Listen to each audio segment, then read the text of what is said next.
bonjour à vous tous, frères et sœurs. Alors aujourd'hui, je vais vous lire l'évangile d'aujourd'hui dans notre église catholique, l'église universelle. C'est l'évangile de Jésus-Christ selon saint Matthieu.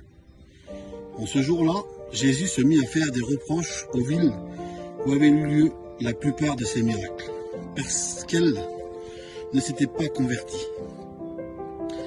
Malheureuse es-tu, Chorazine, malheureuse es-tu, Bethsaïde, car si les miracles qui ont eu lieu chez vous avaient eu lieu à Tyr et à Sidon, ces villes autrefois seraient converties, sous le sac et la cendre.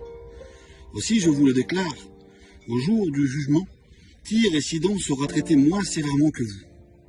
Et toi, Capharnaüm, seras-tu donc élevé jusqu'au ciel? Non, tu descendras jusqu'au séjour des morts. Car si les miracles qui ont eu lieu chez toi avaient eu lieu à Sodome, cette ville serait encore là aujourd'hui. Aussi, je vous le déclare, au jour du jugement, le pays de Sodome sera traité moins sévèrement que toi. Seigneur, nous rendons grâce, Seigneur, pour ta parole, Seigneur, proclamée dans le monde entier aujourd'hui. Le Seigneur, aujourd'hui, frères et sœurs, nous fait des reproches. Le Seigneur, aujourd'hui, il nous parle de se convertir. Combien de fois de miracles on a vu dans nos vies? Combien de fois on a vu des choses que le Seigneur a fait? Que le Seigneur a agi?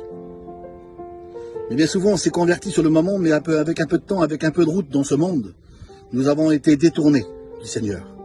Et là, le Seigneur nous dit qu'on peut être traité vraiment, on peut être jugé, et puis on peut vraiment avoir des complications pour entrer au ciel.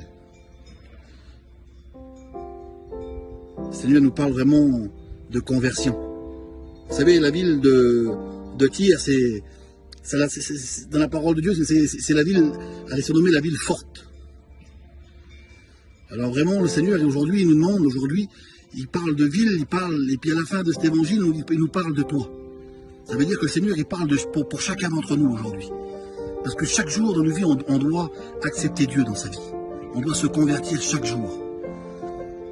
Je dis souvent, quand je prends la parole, quand je prie, quand je prêche la parole de Dieu, je dis souvent que la plus belle des choses pour un homme, c'est de recevoir Dieu, de faire ce cœur à cœur avec son Dieu. Mais pour moi, la plus belle des choses aujourd'hui, la plus belle des choses que le Seigneur y veut, c'est de tenir bon jusqu'au bout.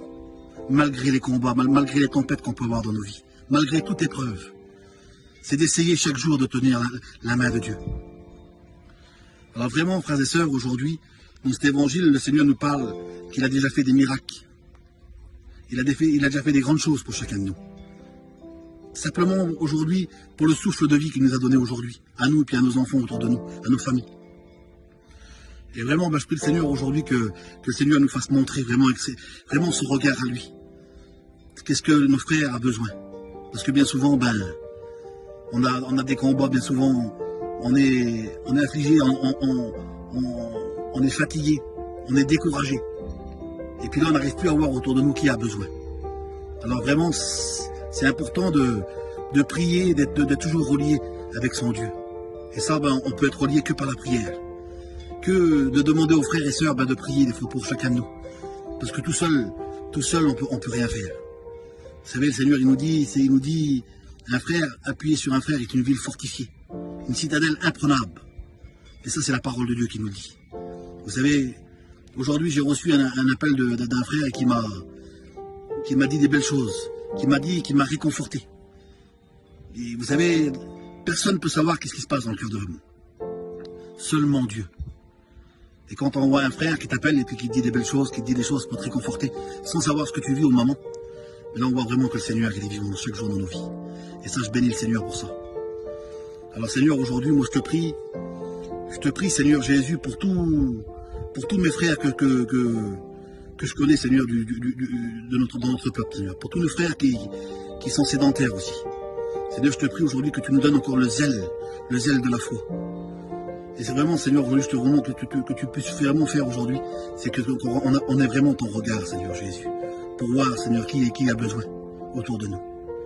Seigneur, vraiment, je te prie pour tout mon peuple, pour tous mes frères qui sont en mission. Qui sont en mission là-bas à Villeneuve-les-Magdeleines, pour tous mes frères qui sont à Paris-Monial, qui sont rassemblés au nom de Jésus. Alors vraiment, Seigneur, merci pour tous ces frères, Seigneur, qui sont en marche pour toi, Seigneur Jésus. Viens vraiment, Seigneur, nous donner la force tous les jours, Seigneur Jésus, qu'on puisse se convertir, Seigneur Jésus, chaque jour de nos vies. Que ton Saint-Nom, Seigneur, soit glorifié et béni dans ce monde aujourd'hui. Amen.